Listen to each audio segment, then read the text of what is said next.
کرتا ہوا احمدپور سے ابھی لودھرا پہنچا ہے. ماشاءاللہ بہت کثیر عاشقان رسول نے شورا کی آمد، مرحبا نگران کی آمد، مرحبا شورا کے رکن کی آمد. مرحبا. ماشاءاللہ کثیر عاشقان رسول نے استقبال کیا. اللہ تعالیٰ ان سب کو جزائے خیر عطا فرمائے, آمین. سب کو استقامت عطا فرمائے. آمین. میں ان سب کا شکریہ ادا کرتا ہوں. بالخصوص ہمارے پروفیسر صاحبان بھی تشریف لائے, ہمارے میڈیا کے اسلام بھائی بھی تشریف لائے. ان سب کا میں دلی گہرائیوں سے شکریہ ادا کرتا ہوں.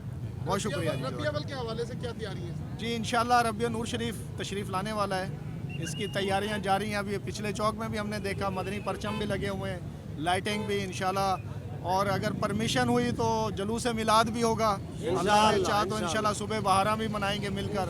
مدنی چینل کے سلسلے بھی ماشاءاللہ شروع ہو رہے ہیں ایک سے ایک. اس میں بھی انشاءاللہ دیکھنے کی آپ نیت کر لیجئے. انشاءاللہ.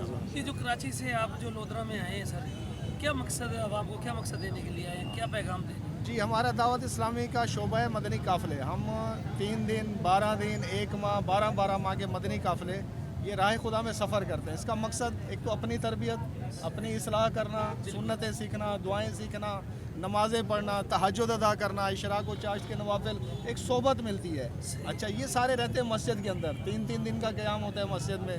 مختلف شہروں میں روٹس ملے ہوتے ہیں, اس کے حساب سے چلنا ہوتا ہے. اور اس کے ساتھ ساتھ پھر وہاں کے لوگوں کو بھی نیکی کی دعوت دینی ہے. ان کو بھی مسجد میں لے کر آنا ہے, نماز پڑھوانی ہے, نماز سکھانی ہے, قرآن پاک صحیح تلفظ کے ساتھ یوں سکھایا جاتا ہے. تو مختلف حلقے لگتے ہیں اس میں.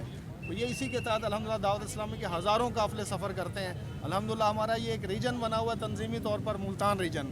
اس سے ابھی 2 تاریخ کو کم و بیش 260 اسلامی بھائیوں نے 1 ماہ کا سفر کیا ہے. اس میں سے ایک مدنی قافلہ یہ ہمارا 9 افراد پر مشتمل ابھی لودھرا پہنچا ہے. آگے